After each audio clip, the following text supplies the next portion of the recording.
Hey everybody, these tape tips were originally recorded for YouTube, so occasionally an episode may have a few moments that are better suited for watching rather than just listening. The link to the YouTube video is in the show notes, and if you're on Spotify, you can choose to watch the video right there.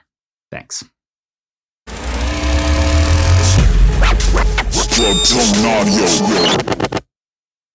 You've heard it repeatedly. Don't chase grades. Grade chasing is the wrong way to go about it. Grades aren't important. I've made my living coaching climbers all over the world for over a decade now, and I've made those statements myself, over and over. But is it true? Is there some inherent problem with chasing grades? I've been spending a lot of the past year interrogating how climbers both set and chase goals, and there's just no denying that grades are an important part of that equation. What I've ultimately come to is that maybe grade chasing, as we define it, is far less of a bad thing than we've made it out to be, and that in some cases, it might even be a good thing. And whatever your defining metric for chasing a thing, aesthetics, history, stars, personal improvement, it's often no better than chasing the grade. Let's get into it.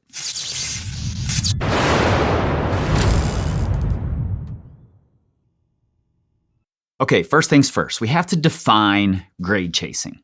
And honestly, I wish I had written this definition out a year ago, because now the definition I would give doesn't make it sound like a bad thing at all.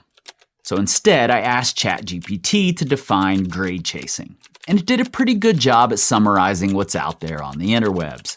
In rock climbing, grade chasing refers to the practice of prioritizing the numerical or letter grade of a route over other aspects of climbing, such as movement quality, personal development, safety, or enjoyment.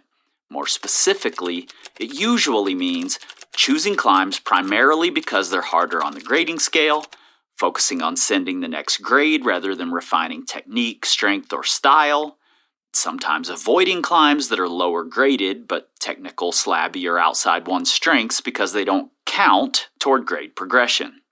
The term is often used critically, implying that the climber may rush progression and risk injury or burnout, develop uneven skills, they're strong at steep power climbing but weak on slabs, cracks, or endurance, miss out on high quality or classic routes that happen to be easier. However, ChatGPT does go on to say this. That said, grade chasing isn't always negative. Many climbers use grades as motivational milestones. It becomes grade chasing in the pejorative sense when the number matters more than the climbing itself.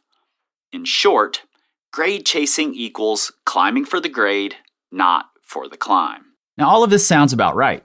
But first, I want to focus on that final summary. Grade chasing equals climbing for the grade, not for the climb. I think many people just rattle off a similar definition without thinking about it. But the thing is, you can't form an opinion about a climb until you've spent time with it. It's really not much different than the argument that you shouldn't be attracted to someone based on looks alone. But when you first meet them, what other input do you have? You don't know their personality. You can't know their values and dreams and whether or not it aligns with your own. It's often initially all based on looks because that's the information we have available.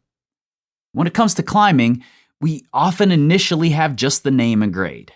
Between those two things, the grade is more valuable. It tells you more about what to expect when you engage with the route. So, of course, it's often the information that we lean toward.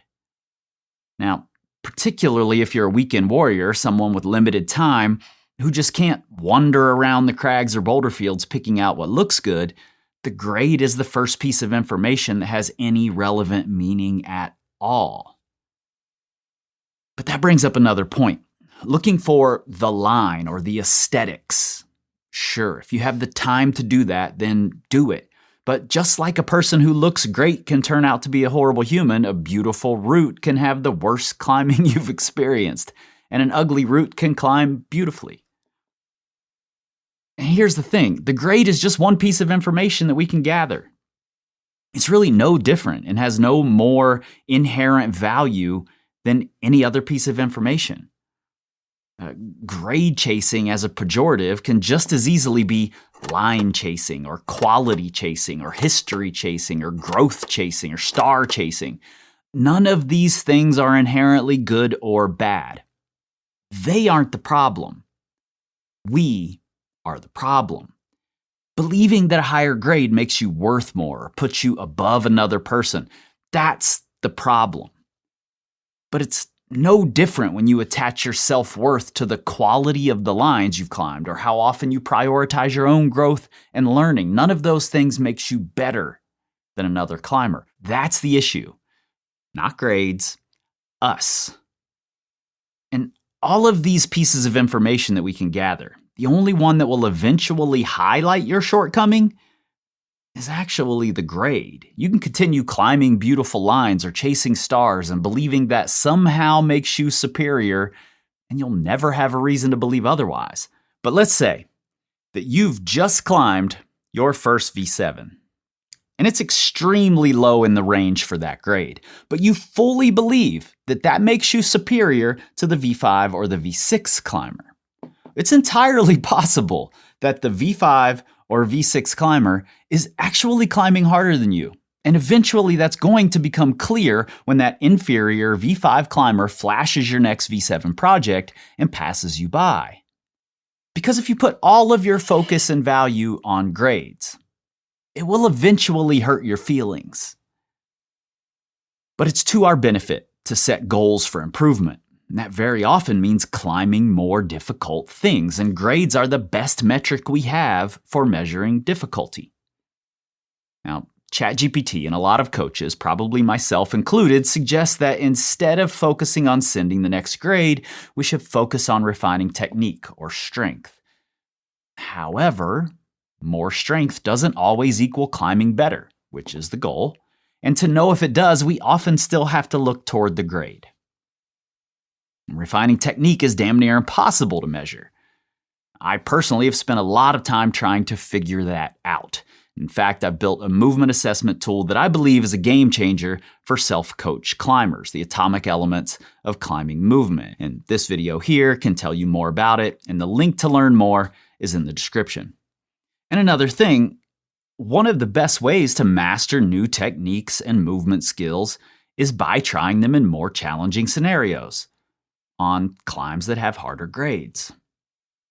Now, ChatGPT also makes another point that coaches also often make. We shouldn't avoid climbs that are lower graded, but technical, slabby, or outside one's strengths because they don't count toward grade progression.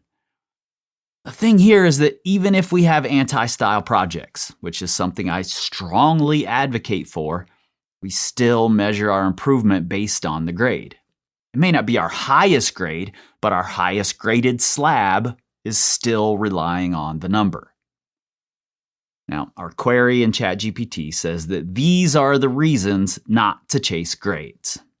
Number 1, we rush progression and risk injury or burnout. Is there anyone interested in improvement who doesn't want faster progression? Personally, I do. Regardless, it's going to happen as it happens. You can't actually rush it. Grades aren't a measurement of ability. They're a measure of the difficulty of a climb. If you can't climb it, you just can't climb it.